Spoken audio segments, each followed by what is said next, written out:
Muscatine. It is the last day of spring break, and there's like 2 inches of snow out there.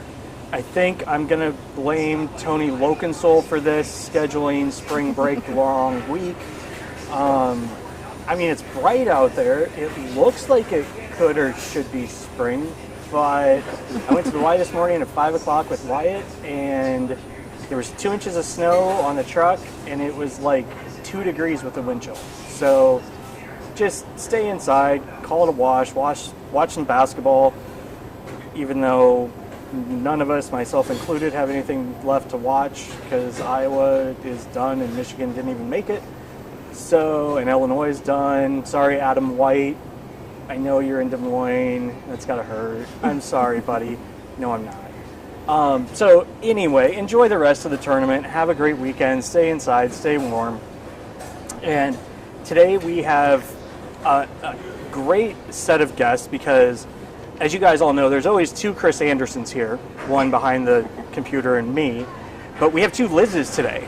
We have Liz Croemer, Liz Dywiak. Did I get that? Dywiak, yep, Dywiak. close, pretty close. I was close. I spelled it right. Yes, you I spelled did. both of them did. right off the bat. So they're here from an alphabet soup. Let's see if I get this right. SCNAVTA. Which is the student chapter of the National Veterinary Techs of America from MCC. Yes. Did I get it? Oh my God. I've been practicing that for like days, folks, days. So, real quick, could you guys introduce yourselves? Yeah. Tell us kind of what you do with the Alphabet Soup organization, and then we'll talk about the program a little bit, and then the cool fundraiser you guys have coming up. Yeah, for sure. My name is Liz Croemer. I'm the cooler Liz. Just kidding. I am the student chapter advisor of the program, pretty much. I also am a registered technician, and I am the hospital and animal administrator for the vet tech program and a full-time instructor as well. So you're busy. I'm very busy. Gotcha. And I think we're going to call you Short Liz, because I think she's got you by about like... She does, yeah.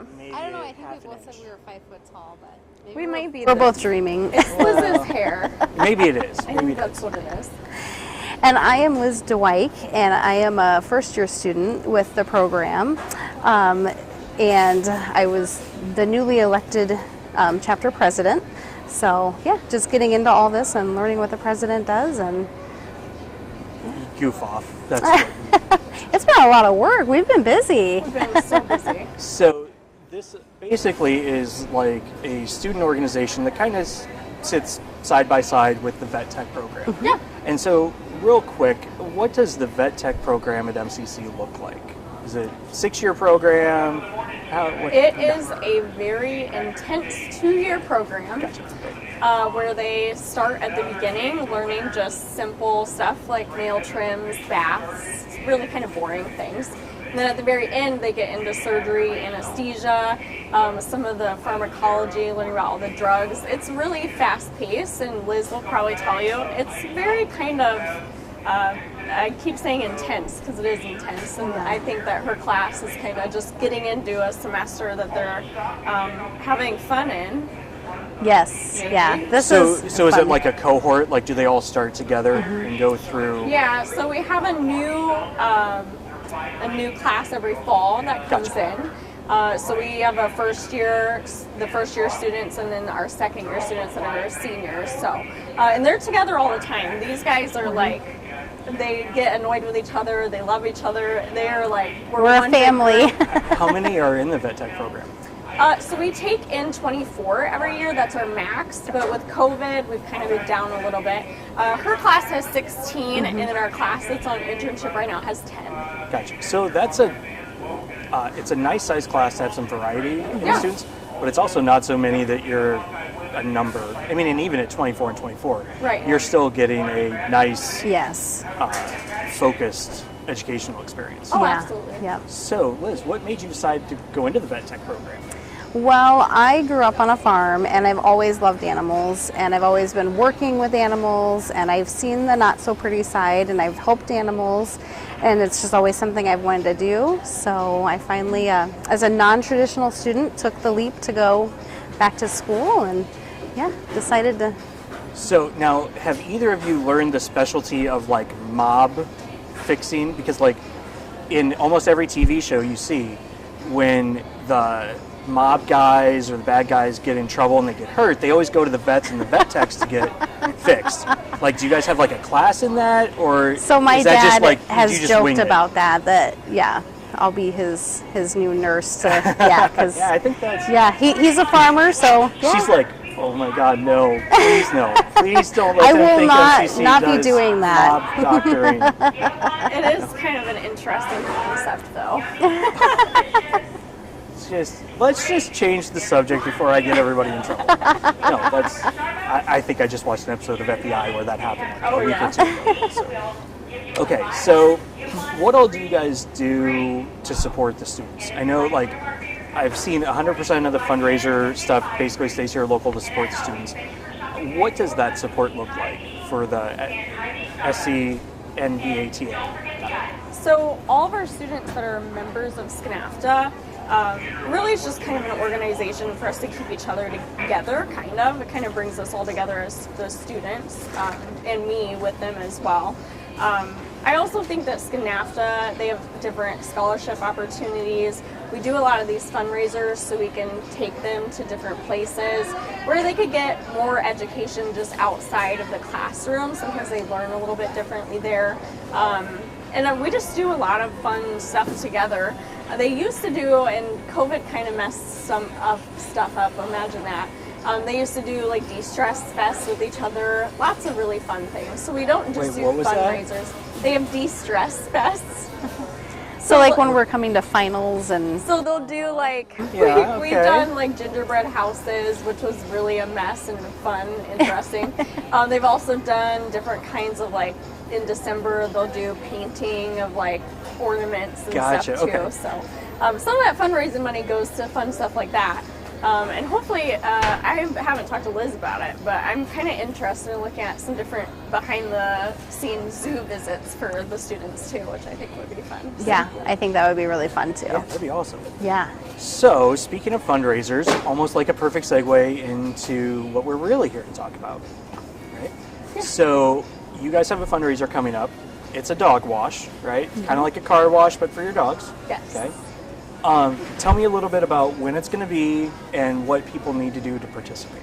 You want to talk about it? Yeah, sure. So it's going to be on the 26th of March, so just in, 10 days, few days, from 10 a.m. to 3 p.m.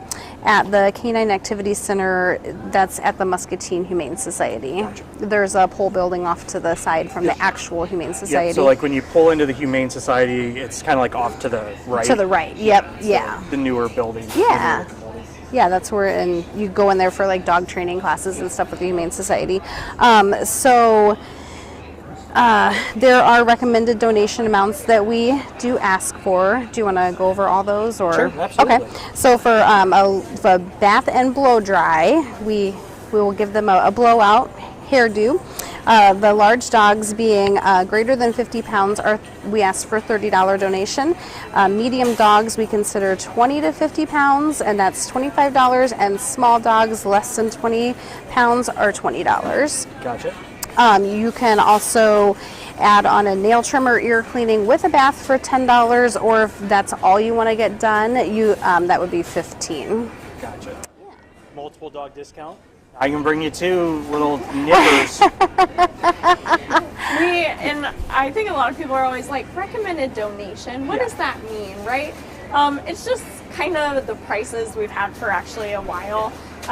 And we'll take anything that anybody gives us. We're not going to be like, this is a big dog, you owe me $30. We're not going to do that. Right.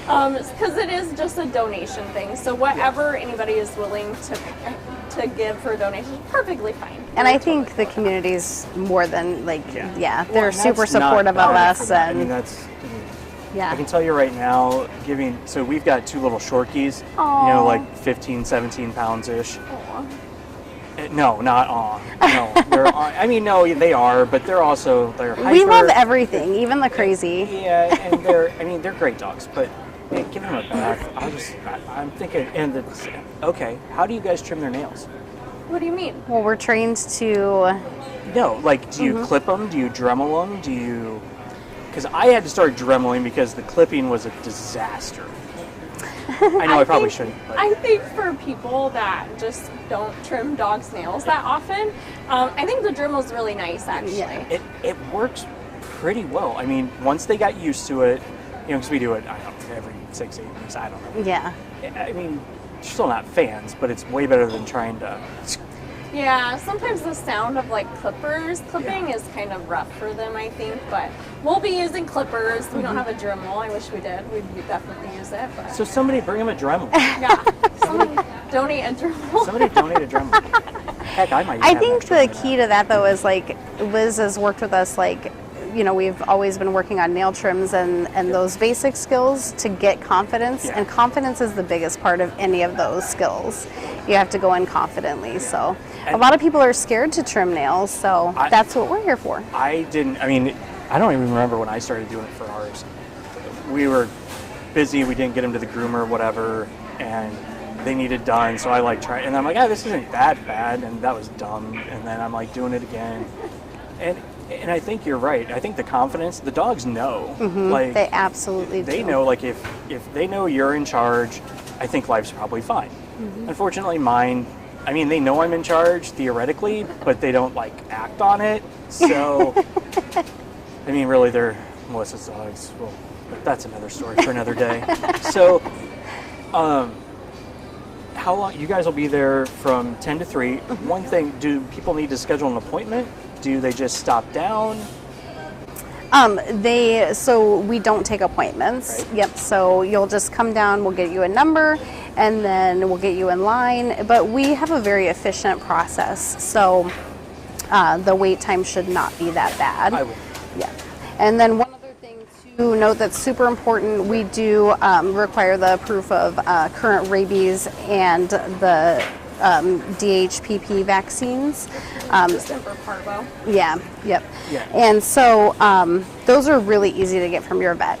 If you just want to call up your vet and say, hey, can I get a list of proof of vaccines? And then you just bring us that paper and you're good to go. If you're watching, print them out. We'll Yep. need 'em. You might be getting a lot of requests for vaccine proofs this week.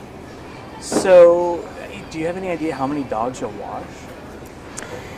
Or how many you've done in the past? In the past, I think that they had like over 100 dogs. When we just did it in the fall, it was like really nice out.